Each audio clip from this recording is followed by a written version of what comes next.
नमस्कार, स्वागत है आपका मुनाफे की मंडी में, जहां हम आपको कमोडिटी मार्केट की तमाम बड़ी खबरें बताते हैं, साथ ही बेहतरीन ट्रेडिंग कॉल्स लेकर आते हैं। लेकिन सबसे पहले हम आपको बता दें कि कमोडिटी पार्टिसिपेंट एसोसिएशन इंडिया ने ईटी नाउ स्वदेश को कमोडिटी के लिए इमर्जिंग बिजनेस चैनल का अवार्ड दिया है। आइए देख लेते हैं।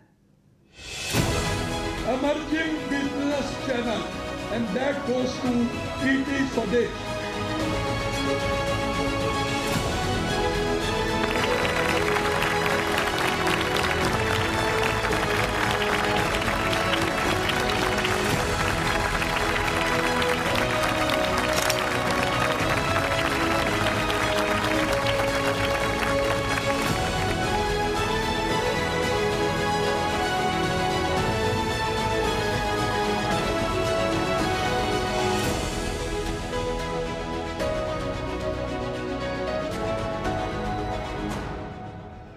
चलिए, तो दर्शकों का जो ये प्यार मिला है उसके लिए बहुत बहुत आप सभी का बहुत बहुत शुक्रिया, और पूरी टीम की मेहनत थी जो इमर्जिंग बिजनेस चैनल का अवार्ड ईटी नाउ स्वदेश को दिया गया है। चलिए आगे बढ़ते हैं, बात कर लेते हैं।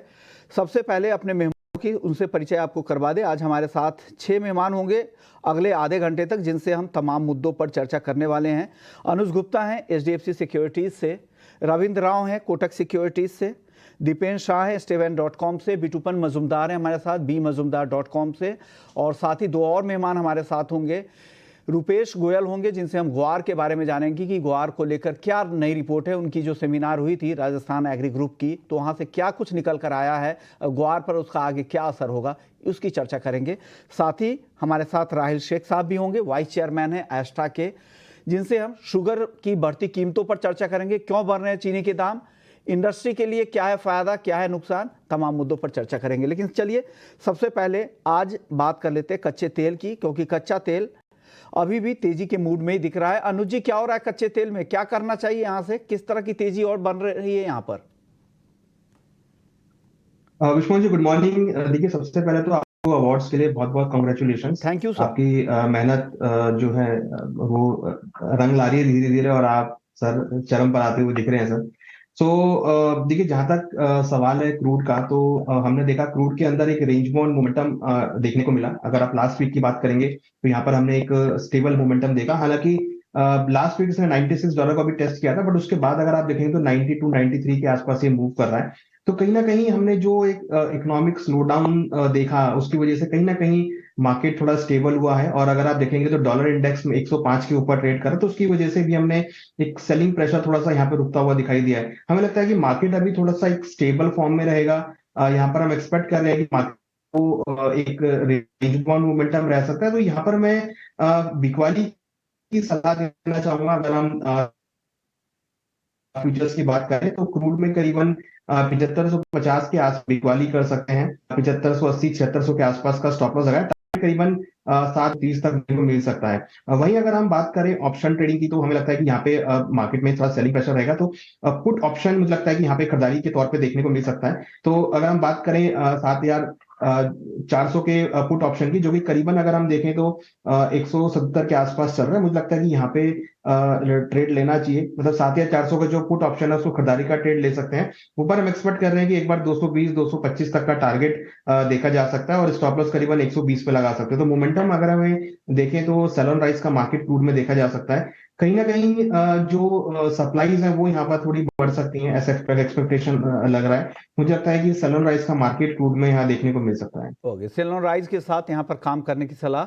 या आपके पास दोनों ऑप्शन है, या तो ऑप्शंस के साथ जाएं या फिर फ्यूचर्स में यहाँ पे सेल करने की सलाह 7525 पे। रविंद्र जी, आप भी सहमत है? आपको भी लग रहा है कि आज उछालने पर बेचना ही चाहिए कच्चे तेल को?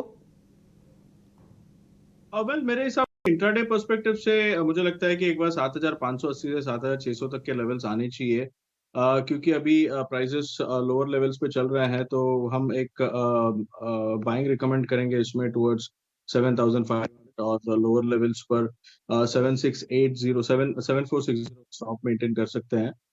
रीजन बीइंग, मैं भी ये मानता हूँ कि मोमेंटम थोड़ा सा फेड हो रहा है क्रूड में, और एट द मैक्स मुझे लगता है कि WTI क्रूड में अपसाइड जो है वो कैप्ड रहेगा टुवर्ड्स $93 से $93.50 तक का। लेकिन जो थर्सडे को लास्ट वीक में रशिया ने जो गैसोलीन और डीजल के जो एक्सपोर्ट्स पे बैन किया है, आई थिंक वो कहीं ना कहीं मार्केट को सपोर्ट करेगा।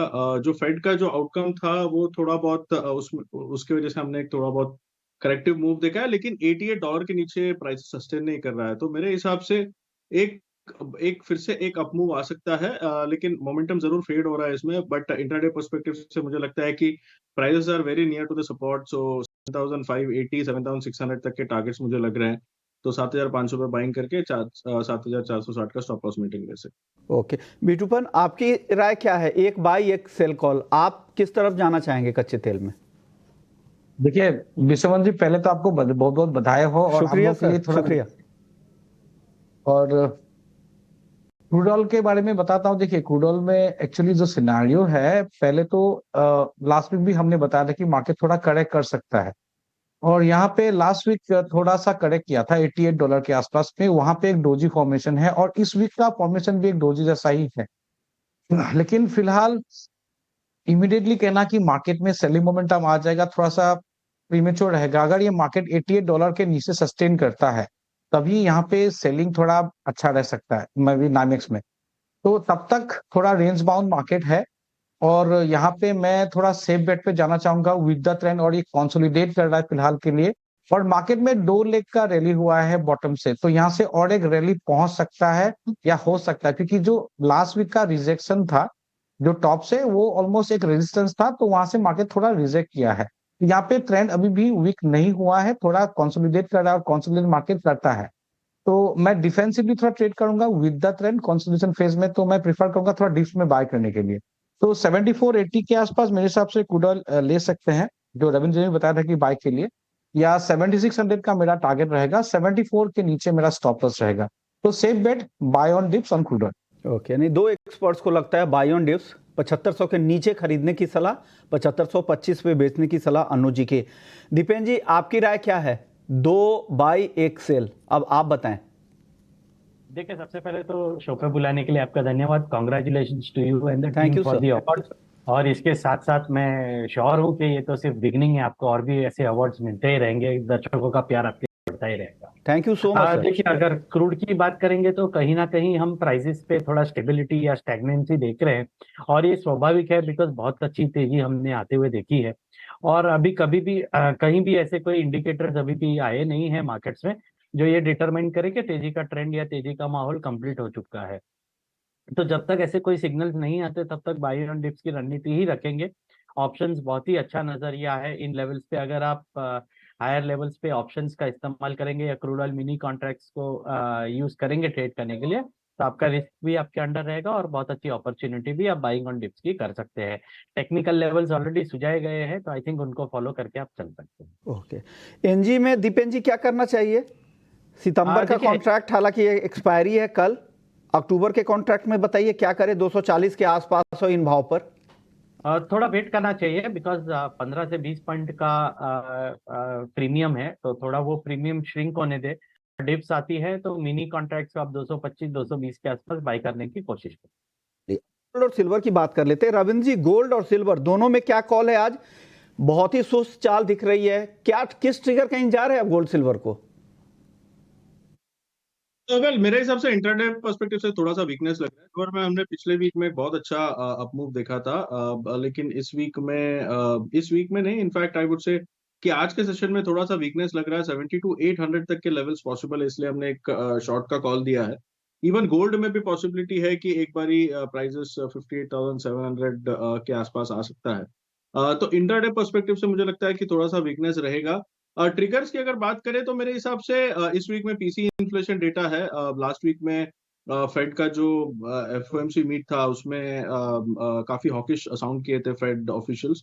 तो मेरे हिसाब से पीसी इन्फ्लेशन काफी क्रूशियल होगा, क्योंकि जो फेड का जो स्टांस है that will be more of data dependent. तो अगर पीसी इन्फ्लेशन बढ़ के आता है, हमने लास्ट जो इन्फ्लेशन हेडलाइन इन्फ्लेशन था वो बढ़ के आया था, अगर पीसी इन्फ्लेशन बढ़ के आता है तो I think that might be slightly negative for gold and silver. लेकिन अगर पीसी इन्फ्लेशन थोड़ा सा घट के आता है तो मेरे हिसाब से सपोर्ट कर जाएगा।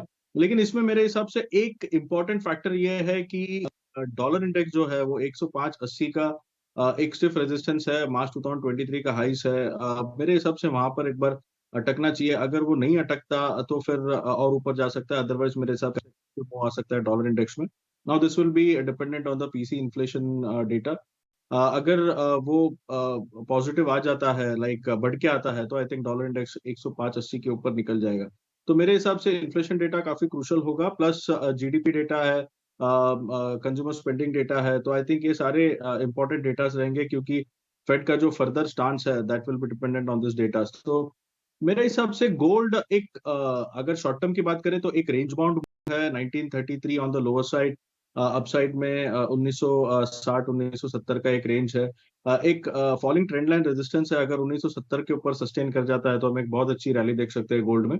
लेकिन तब तक के लिए मुझे लगता है कि रेंज बाउंड मूव रहेगा। सिल्वर में भी आई थिंक 72,500 से लेकर 73,500 73,800 का एक रेंज रहेगा। बट इंट्राडे पर्सपेक्टिव से I think sell on rise की स्ट्रैटेजी होनी चाहिए। तो जी आपकी कॉल क्या है गोल्ड सिल्वर पे, छोटा जवाब दीजिएगा। विष्णु जी, एक कंसोलिडेशन हमने गोल्ड सिल्वर में आते हुए देखा है। जहां हमने सिल्वर में अच्छा बाउंस बैक देखा था, वही हमने देखा जो गोल्ड है वो यहाँ पे थोड़ा सेलिंग प्रेशर में रहा है, सिल्वर में अच्छा कंसोलिडेशन रहा है। तो मुझे लगता है कि यहाँ पर थोड़ा कॉन्ट्रा कॉल मैं देना चाहूंगा। यहाँ पे गोल्ड में बिकवाली का ट्रेड रहेगा करीबन 58,980 में, स्टॉप लॉस लगा है 59,100 में, टारगेट 58,680 तक हो सकता है। और हम इंटरनेशनली बात करें तो जैसे कि हमने लास्ट टाइम भी डिस्कस किया, $1910 से लेकर 1940 के बीच गोल्ड रह सकता है। तो वैसे ही ट्रेंड हमने देखा है और उसी रेंज के बीच काफी दिनों से ट्रेड कर रहा है। वहीं अगर हम सिल्वर की बात करें तो सिल्वर में बाय ऑन डिप्स की स्ट्रेटेजी रहेगी। हमने देखा $23 को काफी अच्छा सपोर्ट लिया है, तो अगर थोड़ा सा डिप लेता है 72,950 के आसपास तो खरीदारी करें, 72,525 का स्टॉप लॉस लगाएं, टारगेट करीबन 73,700 तक हो सकता है। तो मुझे लगता है कि $23 से लेकर $24 के बीच का रेंज जो है वो सिल्वर में इंटैक्ट रहेगा। तो मुझे लगता है कि गोल्ड और सिल्वर में स्ट्रेटेजी इसके अकॉर्डिंग बना। ओके, तो ये रहा अनुज जी की है। बिटूपन आपकी कॉल सिल्वर में, आप बता दीजिए सिल्वर में क्या करें। सिल्वर में देखिए $2360 का फेक ब्रेकआउट हुआ था और वो अभी लग रहा है मार्केट नीचे आने वाला है 23.20। और मैं अगर M6 में वो लेवल देखता हूँ तो मुझे लग रहा है 72,400 का रेजिस्टेंस है, वहां पे बेचना चाहिए। और एक्सपेक्ट कर रहा हूँ कि मार्केट शायद 72,700 से 70,500 तक पॉसिबल है। तो यहाँ पे मैं सेल ऑन राइज का स्ट्रेटजी मान के चल रहा हूँ सिल्वर में इसके लिए। ओके, दीपेन जी मेटल्स में क्या करना चाहिए। मेटल्स आज हल्की कमजोरी यहाँ पर दिख रही है, आधे से पौने % तक की गिरावट है। एल्युमिनियम, जिंक, कॉपर भी अब लाल निशान में आ चुका है। क्या करना चाहिए यहाँ पर मेटल्स में। जी, अगर मेटल्स की बात करेंगे तो आप देखेंगे तो कॉपर को छोड़ के जिंक और एल्यूमिनियम है वो स्लोली बट स्टेडीली अपने रेजिस्टेंसेस को क्रॉस करके उसके ऊपर ट्रेड कर रहे हैं, कंसोलिडेट कर रहे हैं। ये काफी अच्छे सिग्नल्स है। इसका मतलब ये है कि मार्केट का सेंटिमेंट थोड़ा साइडवेज टू पॉजिटिव की तरफ जा रहा है और आगे जाके हमें थोड़ी पुलबैक की अच्छी तेजी देखने मिल सकती है। अगर आप थोड़ा समय दे सकते हैं तो लेड काफी अच्छी कमोडिटी साबित हो सकती है, बिकॉज 186 185 के रेजिस्टेंस के बाद काफी समय के बाद आया है और उसके बाद ट्रेड भी कर रहा है। तो हमारा मानना है कि 192 के टारगेट्स ऊपर में आपको पहले और फिर 198 के टारगेट्स लेड में देखने मिल सकते हैं। तो 185 186 के आसपास डिप्स में लेड को बाई करके चलिए। ओके, ने डिप में लेड पसंद आ रहा है। अनुज जी छोटा जवाब, मेटल्स में क्या पसंद है। देखिए विष्णु जी, मेटल में हमने कॉपर में कंटिन्यू सेलिंग प्रेशर आते हुए देखा है, हालांकि थोड़ा रेंज में रहा है। बट यहाँ पर मैं सेल ऑन राइज की स्ट्रेटेजी देना चाहूंगा। कॉपर में करीबन 720-80 में बिकवाली करें, 724 का स्टॉप लॉस लगाए, टारगेट करीबन 714 712 तक देखा जा सकता है। तो कहीं ना कहीं मार्केट एक रेंज में थोड़ा सेलिंग प्रेशर यहाँ पे दिख रहा है और मुझे लगता है कि जो बिकवाली है थोड़ी हावी यहाँ पर हो सकती है। तो 712 714 तक के लेवल देखने को मिल सकते हैं। ओके, रविंद्र जी वक्त कम है, ग्वार पर भी बात होनी है, तो सिर्फ मेटल्स में एक कोई पिक बता दीजिए जो आज आपको पसंद आ रहा है। जी मेरा भी सिमिलर है अनुज की तरह। कॉपर में शॉर्ट करके चल सकते हैं 721 पे 724 का स्टॉप लॉस और टारगेट जो है वो अराउंड 716 का होगा। एक बेरिश फ्लैग ब्रेकडाउन है, तो मेरे हिसाब से और थोड़ा सा कंटिन्यू हो सकता है डाउन साइड। बिटपन आपकी कॉल, एक कॉल बताइएगा सिर्फ। 699 के आसपास पहुंच सकता है कॉपर। तो यहाँ पे कोई भी पुल बैक आता है 717 718 के आसपास बेचना चाहिए। टारगेट मेरा 699 से 700 तक रहेगा। तो सेल ऑन पुल बैक, यानी तीनों एक्सपर्ट्स की कॉपर पिक आ रही है और दीपेन जी को लगता है कि लेड को डिप पे खरीदारी करनी चाहिए। चलिए अब बात कर लेते हैं ग्वार की। हमारे साथ रुपेश गोयल साहब हैं पीएमराज ताराचंद से और राजस्थान एग्री ग्रुप भी चलाते हैं। रुपेश जी सबसे पहले तो आपने बढ़िया सेमिनार किया। अब मेरा सवाल है कि यील्ड वहां पर जो बातें निकल कर रही है उसमें कि यील्ड इस बार काफी कमजोर रहने वाला है, लेकिन उससे ये भी संकेत मिल रहे हैं, पिछले साल से आपने तुलना किया था तो पिछले साल यानी बम्पर क्रॉप हुई थी, हालांकि सरकार के जो फिगर है वो तो काफी ज्यादा है, लेकिन किसानों ने जो कहा वो भी काफी ज्यादा लग रहे हैं। क्या लग रहा है, अगर यील्ड इतना कमजोर है तो भी बाजार क्यों नहीं चला? क्या बाजार में असमंजस है कि बारिश से फसलों को कितना नुकसान हुआ है इसका आकलन अभी लगाना मुश्किल है, या फायदा हो रहा है उसका आकलन लगाना मुश्किल है, इस वजह से बाजार नहीं चल रहा है, और कुछ उनको डेटा चाहिए? क्या हो रहा है ग्वार में सर? सर, राजस्थान ने जो सेमिनार किया उसमें 12,500 से ज्यादा 12,470 किसानों से जो बात की, उससे ये पता चलता है कि देश में लगभग 57 लाख क्विंटल ग्वार का इस बार उत्पादन होगा। पिछले साल से जो कंपैरिजन करने पर यह पता चलता है कि जो नहरी बेल्ट है गंगानगर, हनुमानगढ़ और हरियाणा, इसमें पिछले साल से ग्वार की फसल कुछ ज्यादा आएगी, और बरानी बेल्ट जो कि बीकानेर, जैसलमेर, चूरू, नागौर जिले हैं, उसमें पिछले साल से 50% से ज्यादा की कमी आएगी। अब रही बात आपके प्रश्न की कि भी ग्वार पे दबाव क्यों है, इसका एक मुख्य कारण ये है कि जो ग्वार का नहरी बेल्ट है गंगानगर, हनुमानगढ़, हरियाणा, उसमें बारिशों की वजह से ग्वार की जो क्वालिटी है उसका रंग चेंज हो गया है। ग्वार वैसे बिल्कुल सफेद आना चाहिए था, लेकिन इस बार काला आ रहा है और मॉइस्चर है उसमें, तो किसान ग्वार को रोक नहीं रहे हैं, और वो गिल्ला काला पीला जो ग्वार हुआ है वो मार्केट में एक साथ लेके आ रहे हैं। उस वजह से बाजार में हल्का सा जो है प्रेशर आ रहा है, लेकिन ग्वार की जो फसल है वो पिछले साल से ओवरऑल नहरी और बरानी को मिला के 30 से 35% कम बैठेगी। ओके रुपेश जी, एक छोटा सा जवाब और दे दीजिएगा, हालांकि आपसे बात नहीं हो पाई थी, वहां पर जितने सारे टेक्निकल एक्सपर्ट्स थे वो यही कह रहे थे कि 5600 से 7200 का लॉन्ग टर्म का एक रेंज उनको दिख रहा है। हालांकि जो शॉर्ट टर्म का था वो 5600 से 6100 के आसपास का था, और गम में 11,000 से 19,000 लॉन्ग टर्म के लिए, और शॉर्ट टर्म के लिए 11,000 से 13,000 के आसपास का। आपको क्या लग रहा है किस रेंज में रहेगा भाव ग्वार गम का? अगले 15 दिन तक ग्वार नहरी बेल्टों में भरपूर अवकेश शुरू हो जाएंगी। उस वजह से जो टेक्निकल का जो चार्ट्स में जो इन्होंने बताया है 5600 से 5700 रुपए, ये यहाँ पर ग्वार गम का जो ग्वार और ग्वार गम का प्राइस 115 रुपए के आसपास, और ग्वार का प्राइस 56-5700 के आसपास बॉटम आउट होगा, और इसका भविष्य काफी उज्जवल लगता है। 140 से 150 रुपए गम में और 6500 से 6700 रुपए ग्वार में 2 से 3 महीने के अंदर टारगेट आने चाहिए। ओके, शुक्रिया रुपेश जी, आपने वक्त निकाला। लेकिन चलिए और अहम खबर का रुख कर लेते हुए शुगर को, क्योंकि शुगर के दाम लगातार ऊपर की तरफ जा रहे हैं। पहले तो इंटरनेशनल मार्केट में जा रहे थे, हमने देखा भी था सितंबर के महीने में भी 12 साल की ऊंचाई पे आइस पर शुगर के दाम चले गए थे। अब घरेलू बाजार में भी तेजी से बढ़ रहे हैं, 6 साल की ऊंचाई के आसपास आए ही। थोक में 4,000 रुपए प्रति क्विंटल के ऊपर भाव है, रिटेल में 45 रुपए प्रति किलो के भाव पर चीनी बिक रही है। हमारे साथ राहिल शेख साहब हैं, शुगर के कारोबारी है, एक्सपोर्टर है, एस्ट्रा के वाइस चेयरमैन भी है। राहिल जी, क्या हो रहा है शुगर में, क्या और कितने दाम बढ़ने वाले हैं? क्या उत्पादन को लेकर वाकई चिंता है क्या? सर नमस्कार। जहाँ तक हिंदुस्तान के स्टॉक का सवाल है, अगर आप देखो तो एंड जुलाई में भारत सरकार का अनुमान है कि हमारे पास 108 लाख टन चीनी थी। अगर आप उसको 2 महीने का मुहैया करा लीजिए जो आपको डोमेस्टिक मार्केट के लिए सेल चाहिए, तो भी हमारे पास 54 से 57 लाख टन के करीब 1 अक्टूबर को बचेगा। नवंबर में हमारा प्रोडक्शन स्टार्ट होगा और नवंबर में हम 40 लाख टन के करीब बना लेंगे, तो 94 की अवेलेबिलिटी रहेगी एंड ऑफ नवंबर तक के। तो जहाँ तक स्टॉक का सवाल है, स्टॉक काफी अवेलेबल है, और अगले साल का जो उत्पादन है, अभी इस्मा के हाल ही में कॉन्फ्रेंस खत्म हुआ था, अगर आप उस वहाँ के चर्चा देखें तो तकरीबन रेंज 30 से लेके 31 मिलियन टन, यानी 300 लाख से लेके 310 लाख टन का है, और कंजम्पशन जो खपत रहेगी वो अराउंड 280 के करीब रहेगी। तो अगले साल भी हमारे पास 30 लाख टन का एडिशनल स्टॉक बनेगा देन आर कंजम्पशन, हमारे कंजम्पशन से ज्यादा। तो मुझे लगता नहीं है कि स्टॉक्स को लेके कोई भी चिंता है, या प्रोडक्शन नंबर को लेकर के अभी कुछ चिंता है। ओके, प्रोडक्शन को लेकर चिंता नहीं है, लेकिन हालात क्या बन रहे हैं सर? क्या जिस तरह के मौजूदा हालात है, क्या लग रहा है नए सीजन में एक्सपोर्ट की इजाजत मिलेगी क्या?